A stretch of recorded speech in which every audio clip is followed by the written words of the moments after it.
आज हमारे पास जो सोर्सेज हैं वो एक बहुत ही दिलचस्प पहेली सामने रखते हैं। एक तरफ श्री अद्वैत आचार्य को सीधे सीधे भगवान बताया गया है, बिल्कुल, पूरे ब्रह्मांड का बनाने वाला। और दूसरी तरफ उन्हीं को भगवान चैतन्य का सबसे बड़ा भक्त या सेवक कहा गया है।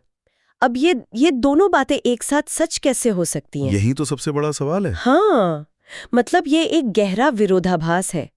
कोई एक ही समय में मालिक और नौकर, ईश्वर और भक्त दोनों कैसे हो सकता है? तो आज इसी गुत्थी को सुलझाने की कोशिश करेंगे। जरूर। और इससे भी बड़ा सवाल ये है कि इस सेवक होने में ऐसा क्या खास है जिसे सर्वोच्च आनंद माना गया है। सही, चलिए इसी पर गहराई से बात करते हैं। ठीक है। तो इस पहेली को सुलझाने के लिए सबसे पहले शुरू करते हैं पहले सवाल से। ये श्री अद्वैत आचार्य हैं कौन? स्रोत इनके नाम से ही शुरू करता है और शायद इनके नाम में ही कोई इशारा छुपा है। बिल्कुल, उनके नाम में ही आप कह सकते हैं कि पूरा रहस्य छिपा है। स्रोत के अनुसार उनका नाम 2 शब्दों से बना है, अद्वैत और आचार्य। अच्छा। अद्वैत का मतलब है जो अलग ना हो।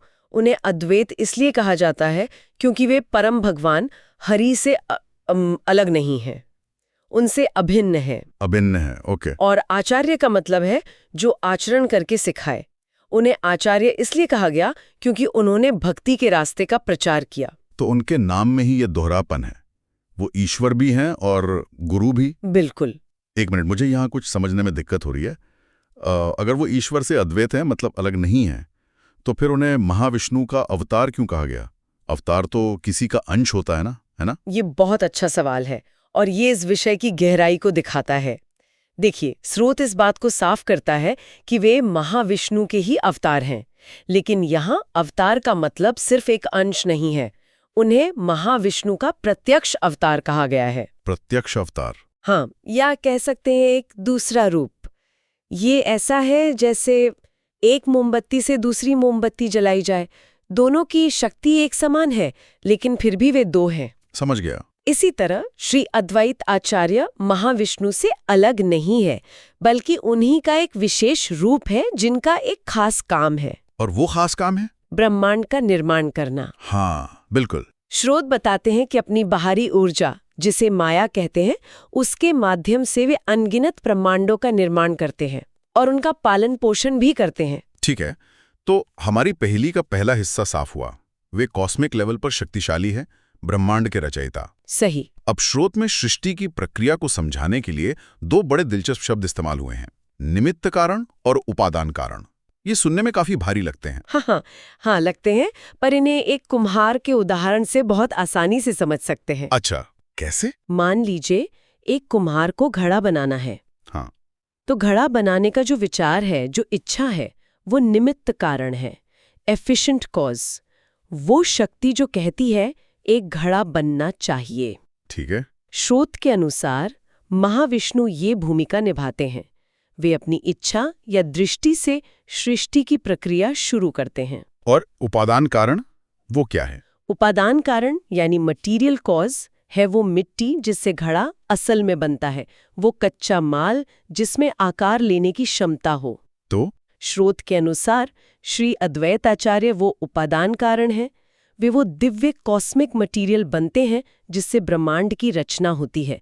इसीलिए उन्हें सृष्टि का मूल कारण कहा गया है। अच्छा, तो मतलब महाविष्णु कुम्हार की तरह हैं जिनके मन में घड़ा बनाने का विचार आया, और श्री अद्वैत आचार्य वो खास मिट्टी है जिससे वो घड़ा बना। आपने बिल्कुल सही पकड़ा। ये तो बहुत ही कमाल की बात है। इसका मतलब है कि सिर्फ इच्छा काफी नहीं है, उस इच्छा को साकार करने के लिए एक दिव्य पदार्थ भी चाहिए। बिल्कुल। स्रोत इसी बात पर जोर देता है। वो कहते हैं कि कुछ दार्शनिक मानते हैं कि दुनिया सिर्फ मृत पदार्थ से बन गए, लेकिन ये संभव नहीं है। जब तक भगवान अपनी रचनात्मक शक्ति उसमें नहीं डालते, जब तक वो दिव्य मिट्टी या उपादान कारण नहीं होता, तब तक सृष्टि हो ही नहीं सकती। और श्री अद्वैत आचार्य वही शक्ति हैं। ये तो कमाल है।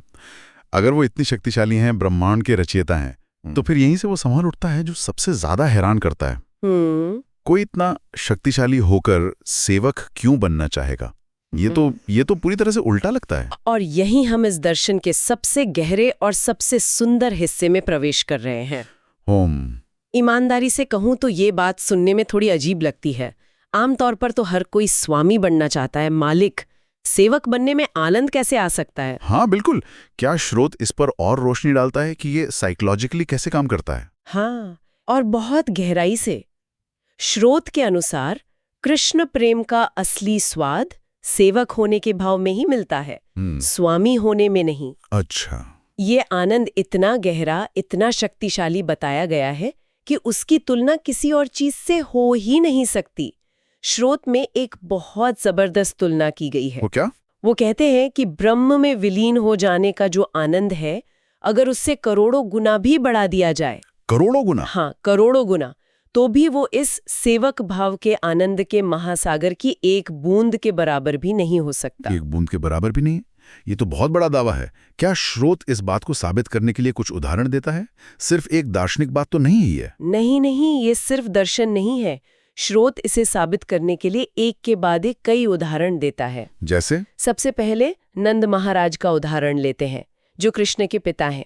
अब पिता का रिश्ता तो अधिकार का होता है। हाँ, है ना, बिल्कुल। लेकिन स्रोत बताता है कि पितृ प्रेम होने के बावजूद उनके मन में कृष्ण के प्रति सेवा और दासता का भाव हमेशा रहता था। वो खुद को कृष्ण का सेवक महसूस करते थे। ये तो दिलचस्प है। पिता होकर भी सेवक का भाव।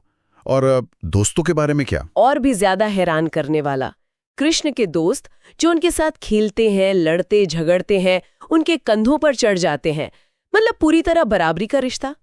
लेकिन स्रोत कहता है कि वही दोस्त खेल खत्म होने के बाद कृष्ण के पैर दबाते हैं, उनकी सेवा करते हैं। उनके दिल में भी सेवा का भाव ही सबसे ऊपर है। अच्छा, तो मतलब पिता, दोस्त, ये सब भी खुद को सेवक मानते हैं। और गोपियों के बारे में क्या? उन्हें तो कृष्ण का सबसे प्रिय माना जाता है। और यही इस दर्शन को और भी गहरा बनाता है। स्रोत बताता है कि कृष्ण को जो सबसे प्रिय गोपियां हैं, और यहाँ तक कि स्वयं श्री राधिका, हाँ, जो प्रेम की सर्वोच्च अवस्था मानी जाती हैं, वे भी खुद को कृष्ण की दासी कहती हैं। वो बार बार कहती हैं, हम आपके चरणों की दासी हैं। कमाल है। यहाँ तक कि द्वारका में कृष्ण की जो रानियां थीं, जैसे रुक्मिणी, वे भी खुद को उनकी दासी ही मानती थीं। रुकिए, तो पिता, दोस्त, प्रेमिकाएं, पत्नियां, सभी के रिश्ते का आधार सेवा ही है। बिल्कुल। स्रोत तो यहाँ एक पैटर्न दिखा रहा है। ऐसा लगता है कि रिश्ता चाहे कोई भी हो, उसका आधार सेवा ही है। और ये सिर्फ इंसानों तक सीमित नहीं है। मतलब? स्रोत के अनुसार भगवान बलदेव, जो कृष्ण के बड़े भाई हैं और खुद ईश्वर का विस्तार है, वे भी कृष्ण के प्रति सेवक का भाव रखते हैं। और शिव जी का भी जिक्र है ना? हाँ, और ये शायद सबसे शक्तिशाली उदाहरण है।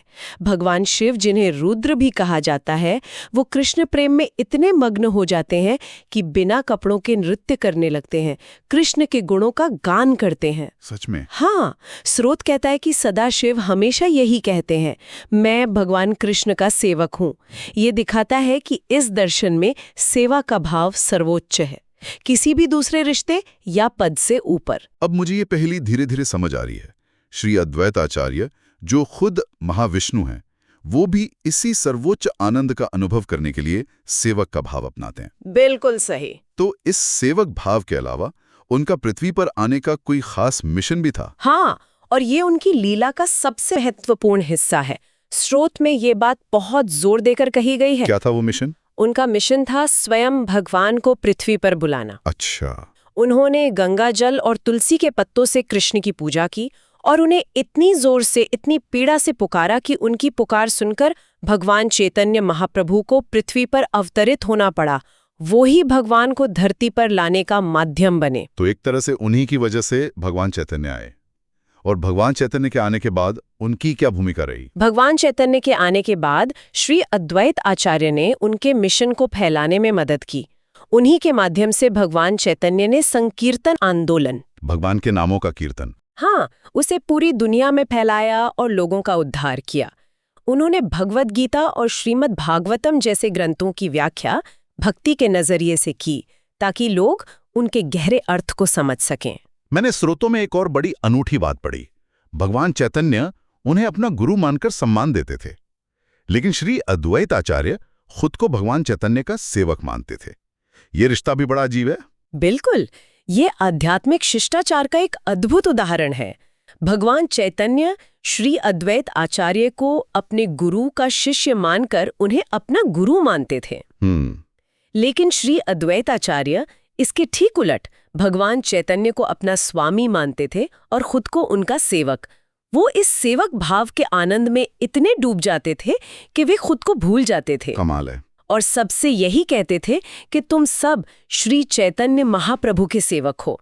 ये दिखाता है कि उनके लिए ये सिर्फ एक कहने की बात नहीं थी, बल्कि उनके अस्तित्व का सच था। तो आज की इस चर्चा से ये पहेली लगभग सुलझ गई है। श्री अद्वैत आचार्य का स्वरूप वाकई बहुत गहरा और बहुआयामी है। वो एक ही समय में ब्रह्मांड के निर्माता भी हैं और भक्ति का सर्वोच्च उदाहरण भी। ये विरोधाभास असल में विरोधाभास है ही नहीं, बल्कि एक गहरी सच्चाई को दिखाता है। बिल्कुल। और ये सेवक भाव सिर्फ विनम्रता दिखाना नहीं है, बल्कि इसे आध्यात्मिक आनंद का शिखर माना गया है। और श्रोत, इस पूरी चर्चा का सार एक बहुत ही अद्भुत, मतलब दिमाग चकरा देने वाली बात से करते हैं। वो क्या है? श्रोत कहते हैं कि स्वयं कृष्ण भी अपनी ही मिठास, अपने ही आनंद का स्वाद चखने के लिए उत्सुक हो जाते हैं। अच्छा। लेकिन एक समस्या है, वो भगवान के रूप में, स्वामी के रूप में ऐसा नहीं कर सकते। जैसे जीभ अपनी ही मिठास नहीं चख सकती। मतलब भगवान को भी अपना ही आनंद लेने के लिए भक्त बनना पड़ता है। हाँ, यही इस दर्शन की सबसे गहरी और क्रांतिकारी बात है। वाह। अपनी ही मधुरता का अनुभव करने के लिए उन्हें एक भक्त की भूमिका लेनी पड़ती है, एक प्रेमी की भूमिका। स्रोत के अनुसार इसीलिए भगवान कृष्ण ने एक भक्त का भाव स्वीकार किया और भगवान चैतन्य के रूप में अवतरित हुए, ताकि वो अपनी ही भक्ति के रस का आस्वादन कर सकें। बिल्कुल। ये पूरी चर्चा सोचने के लिए एक गहरा विचार छोड़ जाती है। अगर स्रोत के अनुसार स्वयं ईश्वर को भी अपने ही आनंद का अनुभव करने के लिए एक भक्त की भूमिका लेनी पड़ती है, तो क्या इसका अर्थ ये है कि अनुभव से ज्यादा महत्वपूर्ण अनुभव करने वाला और उसका नजरिया है? इस पर विचार किया जा सकता है।